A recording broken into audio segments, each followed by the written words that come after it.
এই ছেলেটা নতুন বিয়ে করে বউকে নিয়ে বাড়িতে আসলো। বাবা বলে ডাক দিল, আর বাবা বেরিয়ে আসলো। বাবা ছেলের বউকে দেখে যা তা বললো, কি বিয়ে করেছে আমি মেনে নিব না, এই কথা বলল। আর বলে বাবা দ্রুত রুমে গেল, আর একটা ব্যাগ ছিল ছেলের, ব্যাগটা ঢিলা মেরে দিল। আর বললো যা, বাসা থেকে বেরিয়ে যা, আমি এই বউ মেনে নিব না। মা রিকোয়েস্ট করলো, মার কথা শুনলো না, দরজা লাগিয়ে দিল। তারপরে মেয়ের বাড়িতে গেলো, ভাইয়া বলে ডাক দিল, ভাইয়া বেরিয়ে আসলো। এদিকে মা দেখে অবাক হলো, আর বাবা দেখে থমকে গেল। আর বাবা ভাইয়া তাকে অপমান করে তাদের দুজনকে বাড়ি থেকে বের করে দিল। তারাও মেনে নিল না তাদেরকে। আর তখন তারা চলে গেল। এই ছেলেটা ডেলিভারি চাকরি নিয়েছে, আর এদিকে বউ রান্না করছে স্বামীকে খাবার দিবে বলে।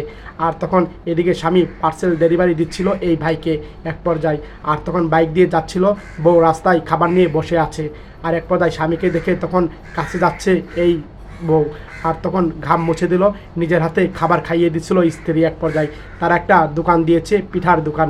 এক পর্যায়ে স্বামী স্ত্রী রাস্তার ধারে পিঠার দোকান দিয়ে তারা দুজনে পিঠা বিক্রি করছিল। আর তখন আলহামদুলিল্লাহ তাদের মোটামুটি ভালোই কাস্টমার হচ্ছিল, ভালোই বেচাকেনা হচ্ছিল। আর তখন এই বোন এবং স্বামী মনোযোগ সহকারে দোকান চালাচ্ছিল। হঠাৎ করে এই গাড়ি আসলো, আর তখন এই রেস্টুরেন্টে এই ভাই চাকরি করে ক্যাশ কাউন্টারে। আর তখন দেখতে পেলো এই ভাইটা, তার শ্বশুর, তার সম্বন্ধী শাশুড়ি আসছে এই রেস্টুরেন্টে। ভাইটা দূর থেকে দেখতে পেলো, আর শ্বশুর জামাইকে দেখে এই হোটেলে খাবে না, তারা চলে যাবে, আসো চলে যাব।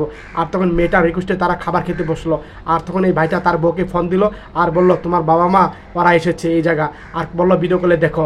আর তখন ভিডিও কলে তাদেরকে দেখাচ্ছিল বাবা মা, ভাই বোন, তার বাবাকে। আর তখন তারা খাবার খেয়ে চলে গেল। সত্যি ভিডিওটা ভালো লাগে শেয়ার করে।